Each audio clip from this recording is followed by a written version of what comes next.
خواب غفلت میں سوئے ہوئے مومنوں، عیش و عشرت بڑھانے سے کیا فائدہ؟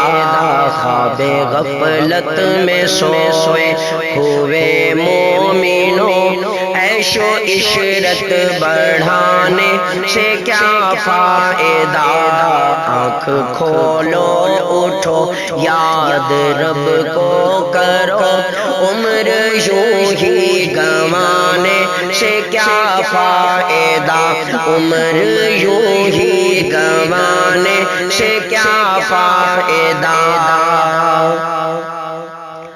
اپنے رب کو جوانی میں بھولا ہے تو، اور طاقت کے بوتے پہ پھولا ہے تو، اپنے رب کو جوانی میں بھولا ہے تو، اور طاقت کے بوتے پہ پھولا ہے تو، جب جوانی ڈھلے گی تو پچھتائے گا، پھر یوں رونے رلانے سے کیا فائدہ؟ جب جوانی ڈھلے گی تو پچھتائے گا، پھر یوں رونے رلانے سے کیا فائدہ؟ عمر یوں ہی گنوانے سے کیا فائدہ؟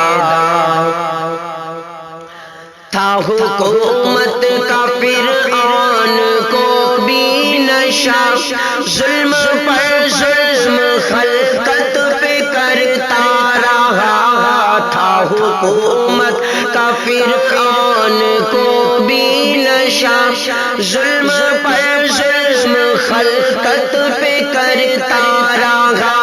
جب سمندر میں ڈوبا تو کہنے لگا، اس حکومت کے پانے سے کیا فائدہ؟ جب سمندر میں ڈوبا تو کہنے لگا، اس حکومت کے پانے سے کیا فائدہ؟ عمر یوں ہی گنوانے سے کیا فائدہ؟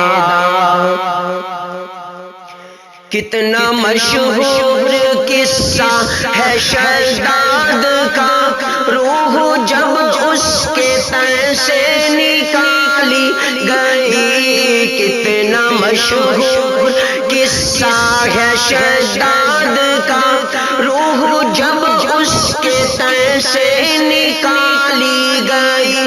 مرتا مرتا بھی لوگوں سے کہتا گیا، ایسی جنت بنانے سے کیا فائدہ؟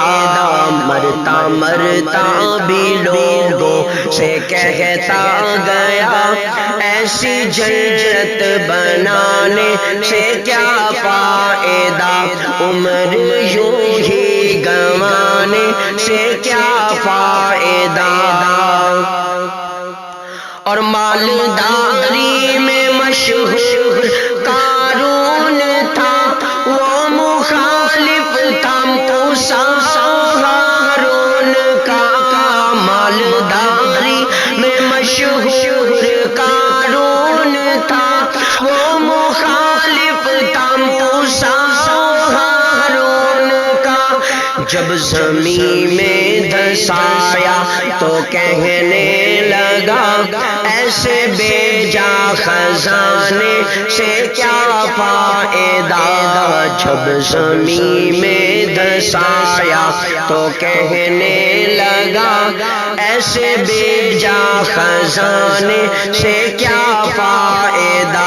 عمر یوں ہی گنوانے سے کیا فائدہ؟ قابل ذکر قصہ ہے نمرود کا، وہ بھی انکار کرتا تھا معبود کا۔ قابل ذکر قصہ ہے نمرود کا، وہ بھی انکار کرتا تھا معبود کا۔ اس کا مغز ایک مچھر نے کھا کر کہا یوں بڑائی جتانے سے کیا فائدہ اس کا مغز ایک مچھر نے کھا کر کہا یوں بڑائی جتانے سے کیا فائدہ عمر یوں ہی گنوانے سے کیا فائدہ اپنی شہرت پہ محسن نہ تو یوں مچل ایک دن یاد پہنچے گی تجھ کو اجل اپنی شہرت پہ محسن نہ تو یوں مچل ایک دن یاد پہنچے گی تجھ کو اجل روح کو صاف کر نیک اعمال کر روح کو صاف کر نیک اعمال کر صرف ظاہر بنانے سے کیا فائدہ روح کو صاف کر نیک اعمال کر صرف ظاہر بنانے سے کیا فائدہ عمر یوں ہی گنوانے سے کیا فائدہ خواب غفلت میں سوئے ہوئے مومنوں عیش و عشرت بڑھانے سے کیا فائدہ آنکھ کھولو اٹھو یاد رب کو کرو عمر یوں ہی گنوانے سے کیا فائدہ